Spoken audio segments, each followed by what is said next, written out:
Hello everybody, this is Sasquatch Wizard Adirondacks. So, I don't know how much of this is going to record because I thought my phone was fully loaded with no service left on the phone, or no room left on, no storage left on the phone. But I'm try to rip a quick video. Okay, we've been on the Expedition 2020 into the Adirondack Mountains. The quest for Sasquatch continues. Today, I've put some miles on these boots. Hiked to the top of one mountain. Put out apples and a brownie for a treat. Checked out the rock stack in the perimeter. Found two possible trackways. Come down off that mountain, walked all the way out of here to the truck to power up the chainsaw, electric chainsaw, batteries, and my other devices as well. And while I came out, that's closest to the Sasquatch candy store. So ended up walking to the top of that mountain while I left my truck running. And now we're hiking the 2 miles back into base camp. It is nighttime. It is very cold. A mix of sleet and freezing rain. Freezing rain, sleet and rain. There's no ice on anything. Earlier today came in straight sleet, high winds. It's not going to be super comfortable. First night on the expedition. It's 6:49. You could have heard a pin drop at Long Pond. No moon, completely dark, no wind, completely silent. It was eerie.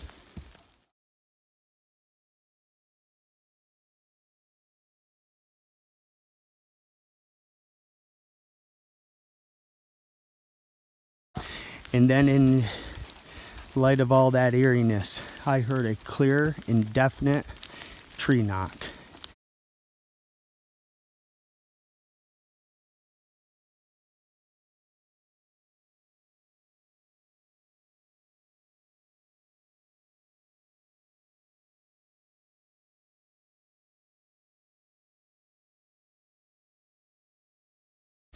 No other breaking branch or of the such could make that noise. That was a tree knock. What knocked the tree? Well, I don't know. I don't think there's any other hunters back over into there. So I really truly believe it was a Sasquatch. But I didn't see the Sasquatch. So there's still a little bit of room for doubt. Okay, so since then, I get up in the morning. I eat a great breakfast from Patriot Food Supplies. I get camp set up, get my gear packed up, and I start hitting the ground. I've been scouring all the swamps in the area.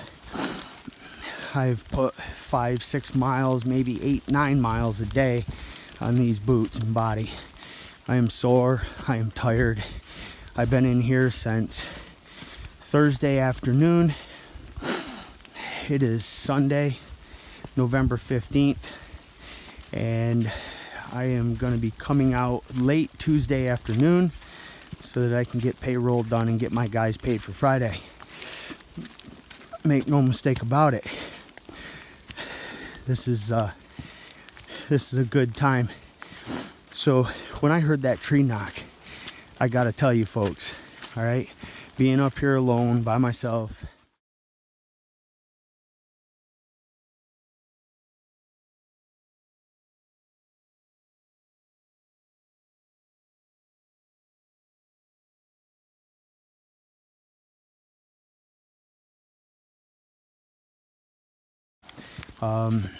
the adrenaline started flowing to the point it got euphoric because there was no mistaking what that was. So I knew something on the other side of the pond, without a flashlight, without making any other noise, knocked on the side of a tree, or knocked two pieces of wood together. That was it. That was the end of it. I heard a barred owl. That's what a lot of Adirondackers think are bears hooting. It's not. It's a barred owl. Look it up. I think I heard a screeching owl. Plenty of coyotes. Again, we have that bear up here, so you know, a little nervous walking in. I've made sure that I've kept my camp 100% clean as a whistle. I wash off everything clean. Get all the food is zipped, locked in a air sealed bag. The remainder of the food that I don't eat, I put in the water. The minnows are loving it. Actually had some nice brook trout come in and hit them minnows.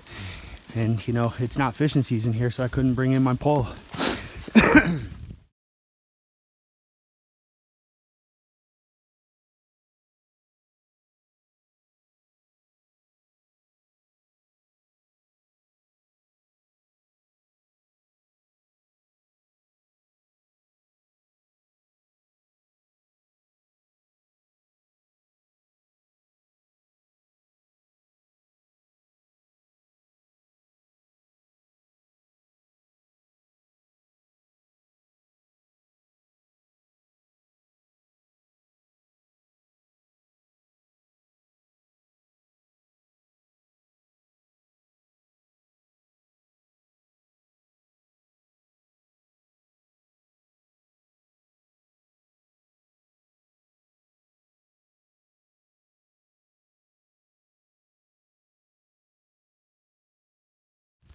My trophy for the year will be a Bigfoot track, Sasquatch track. You know, that would be great. It's probably not going to happen this year. So, walking in here in this super bad weather, it reminds me of a time when I was, I couldn't have been 14, 15 years old. I was with Billy Fry, one of my dad's best friends, and he wanted to go up to Palmer Pond and go fishing.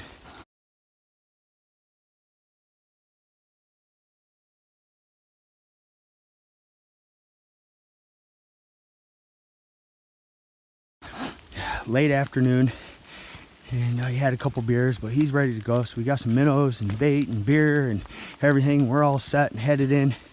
And of course, you know, he's drinking, and I was not. And we get around, take the main trail all the way into the pond, and then there's a small trail that's, you know, not very, very well traveled that breaks off to the left, and that'll take you around to the very other side of the pond. A nice little fishing spot, family favorite. Whew, man, I'm whooped. And so we take off. When we got on that trail that's very faint, Billy just picked a gap in these little hemlocks, started walking out through it, and I told him, I said, Bill, so that's not the way, man. And he's like, yes, it is. And you just got to know Bill. Oh, he's funny.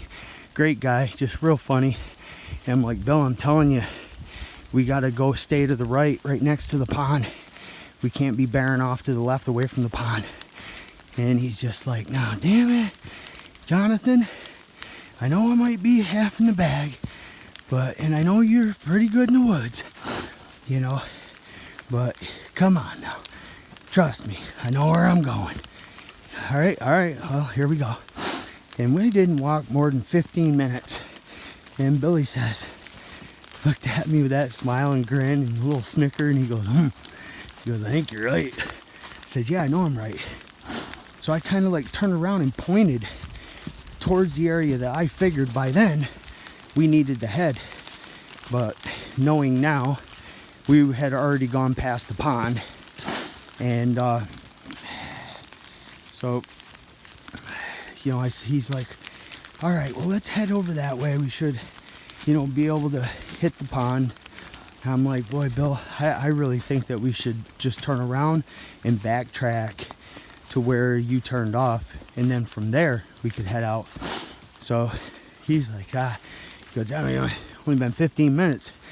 He goes, come on, let's go. So off we go. And I'm telling you, like, we've got a case of beer, buckets, ice, fishing poles, bait buckets, you name it. We're in there for the night.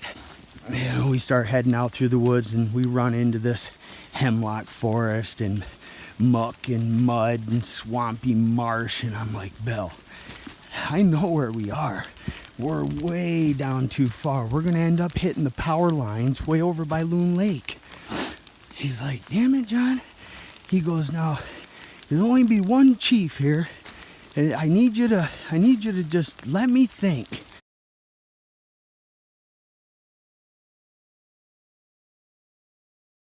I knew he's getting nervous, but he's pounding beer. And at that point, I'm thinking to myself, well, whatever. I've been in the woods at nighttime my whole life. What's another night? So we kept on going and following him. You know, sure enough, after a little bit, he turned around and said, I'm lost. I'm like, yeah, you are. We're way lost. He's like, all right. He goes, have it your way. He says, let's go. Wherever you think we need to go, I'll follow you. Because I definitely don't know where I am. So, by then, you know, I don't know where we are. I have no idea. What's that? ATF lock. I don't know what that is. All right. Alright, so we're going to take a look at where Billy Fry and I got twisted up that night. First, I'm going to show you an overview of the Palmer Pond area itself. There's trails all around it. A little more modern, this view. It was much more desolate back then. Trails were much more vague. Next, I'm going to zero in on the general area where Billy and I had gotten off the trail. So instead of bearing off to the right, we shot through a small slot in the woods and, you know, headed straight out into the forest. And my guess, from about 9:30 till 1:30, 2 o'clock in the morning, we just pondered around all over the place out there. We didn't cross the power lines. We didn't cross a road. And so now I'm going to show you, a distance of just over a half mile to where I've taken a closer look. And my best guess is about where we wallered up into the back of somebody's house that night. And it was a great time, and I'll never forget it. And I hope you've enjoyed the video.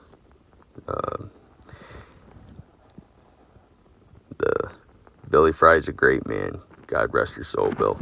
I didn't just shut this off, but by that time, you know, I had been looking up at the stars and the moon, and like I do with hunting during the day with the sun.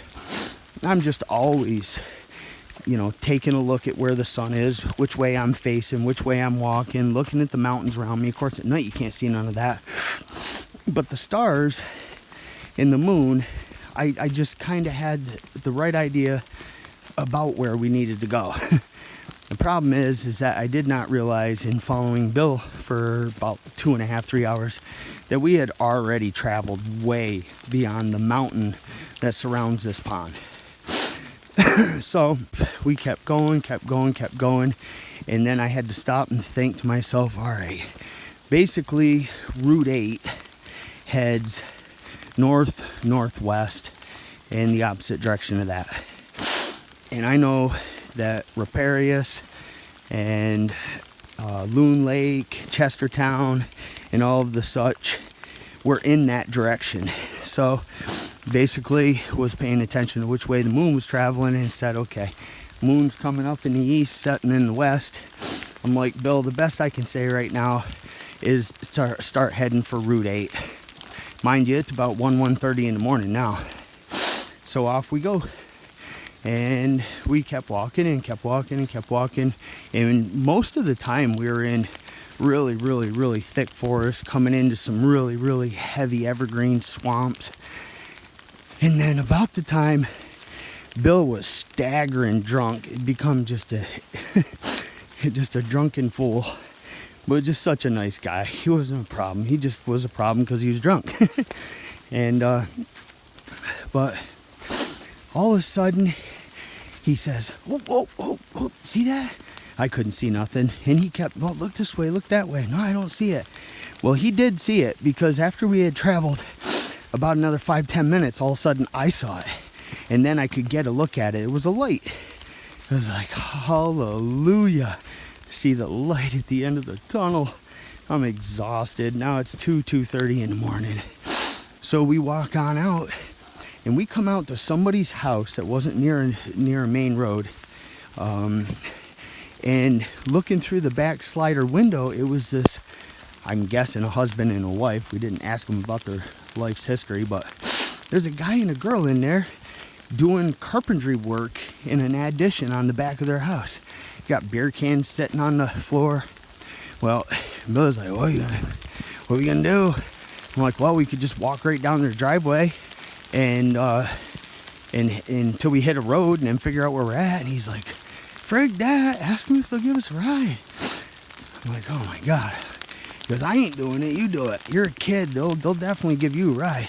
So he waited up in their yard, and I knocked on their window, and I scared them to death. I couldn't think of a way to not scare them. Well, they were in a state of shock. 2:30 in the morning, this 14-year-old kid comes strolling up on their back porch. Of course, they live a quarter of a mile up in the woods too. So it scared them. I told them what was going on. I never asked them for a ride. I just asked them where we were and what way we needed to go to get to Palmer Pond. They didn't even know where I was talking about. Had to give them some other landmarks. Finally, they had a rough idea which way I was headed, and I knew we had about 5 miles to walk before we even hit the bottom of the hill that you start to drive up into to go to Palmer Pond. And then we had probably about a mile and a half uphill to get up to the parking lot where the truck was. You know, I went and told Billy, he's like, hey, didn't offer up a ride. You didn't ask him? No. Well, you gotta ask. I'm like, I'm not asking them. They're freaked right out. I can't even believe that. Like, they are really seriously bugged out. And he's like, oh my God.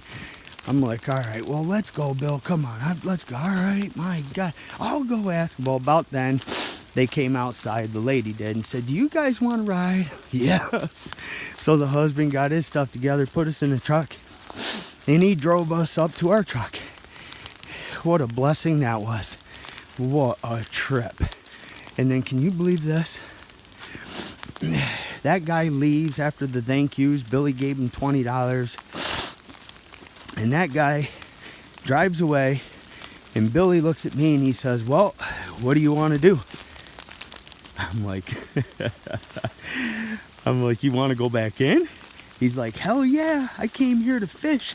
And those rainbows, they're going to be biting right around now, 2:30, 3 o'clock in the morning.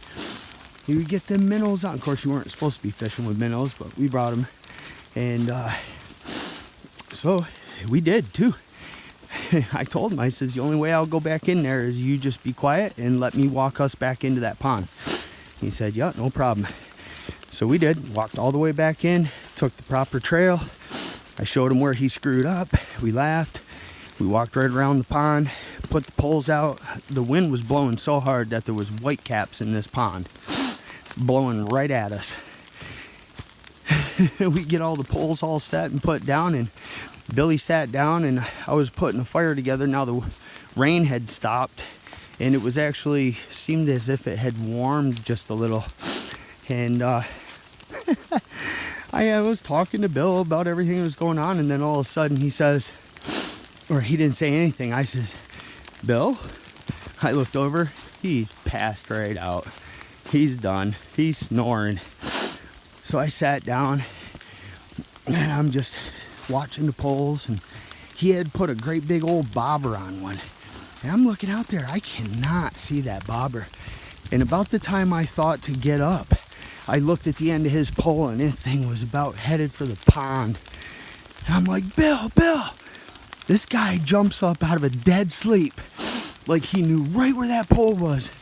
Never said a word. He just jumps up, runs up to the pole, gives it a yank. Get the effing net. And this guy caught I think he got it mounted. It was like a 21-inch tiger trout. That's a mix between a brown and a splake. It was an experiment. They put those into a lot of the ponds around this area, including Long Pond. And but they were an aggressive fish, like cannibalistic, and they were hurting the rest of the brook trout and rainbow trout and brown trout. So they ended up having to kill off all the ponds, including Long Pond here. Up until that point, Long Pond was a natural native brook trout pond that then got stocked prior to getting killed off. But when my grandfather and my dad brought me up here, the stocking program was real young. Had just started, and my grandpa, like, we'd catch trout and pull it out, and the ones that had the really white defined tips on their, not tips, it's like the bottom half of their shoot, make sure I'm not gonna walk right off, the bottom halves of their fins, really bright white, dark red spots on them, dark black across their back. A little cutthroat trout, beautiful dark paint bellies, and you knew the difference between those and those stock trout. They were beautiful.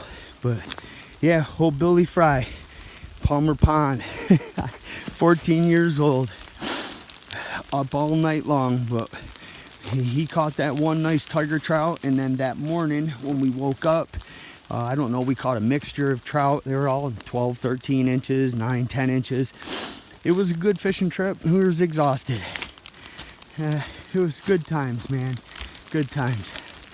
Well, it looks like we got probably about another 3/8 of a mile before we get to base camp. So I don't want to burn up all of the available storage that my phone somehow managed to salvage. So this is Sasquatch Wizard, Adirondacks, almost back to base camp on the expedition 2020. The quest for Sasquatch continues. Don't forget to like, don't forget to subscribe, and don't forget to tune in for the other videos upcoming. But I have one video that I need to put together that I did prior, about a week and a half ago, up in this area. I'll probably put that out first, then I may put this out, and then I've got to do quite a bit of work to get the other one put out. It should be pretty cool.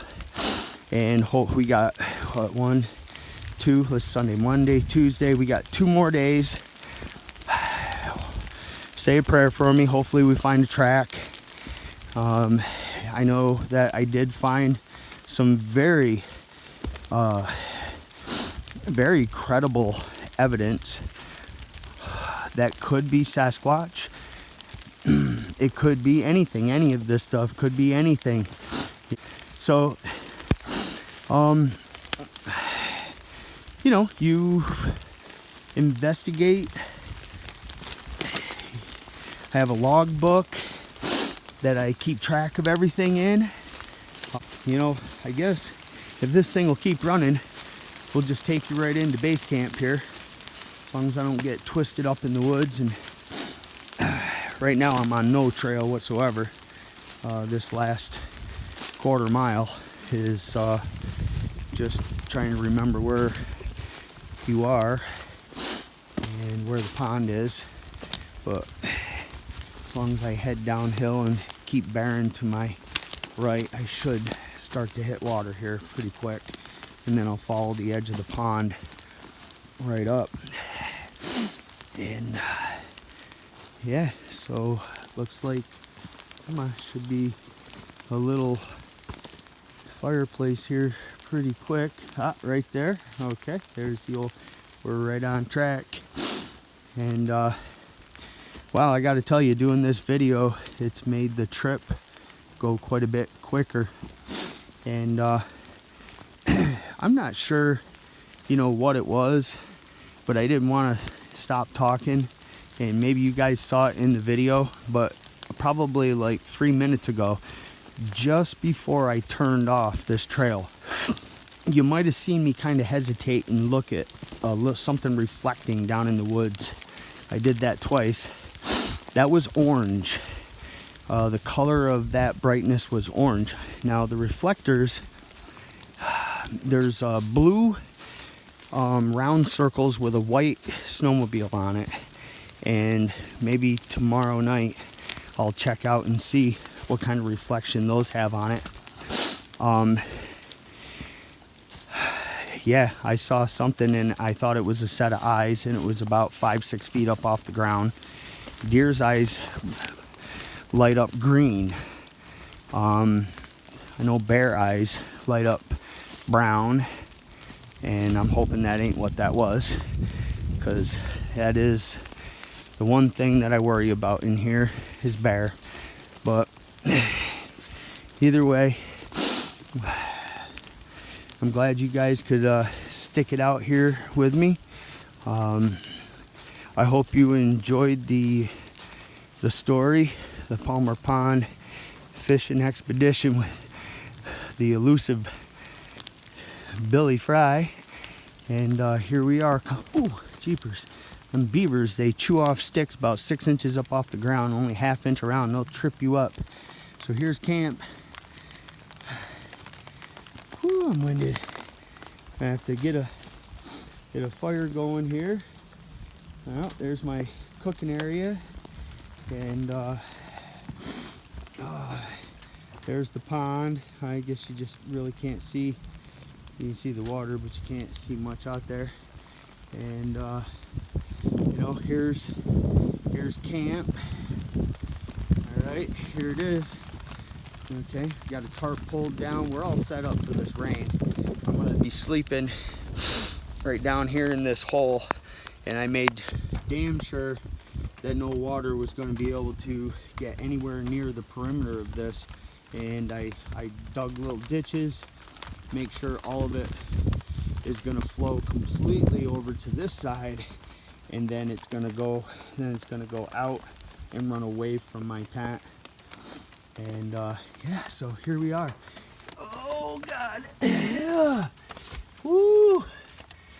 All right, so make sure that, okay, yeah, sure.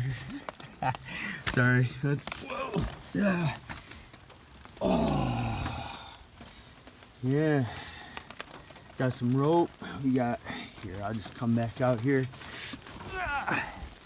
So we got plenty of firewood underneath of the tarp. That's twice I've cut up enough firewood for that. I'll tell you what, that little chainsaw is just is heaven. So let's wrap this up before this video shuts off. This is Sasquatch Wizard, Adirondacks, out here in the Adirondack Mountains, getting her done. Thank you. Say a prayer for me. I really want to track. And thank you for tuning in. Have a good evening.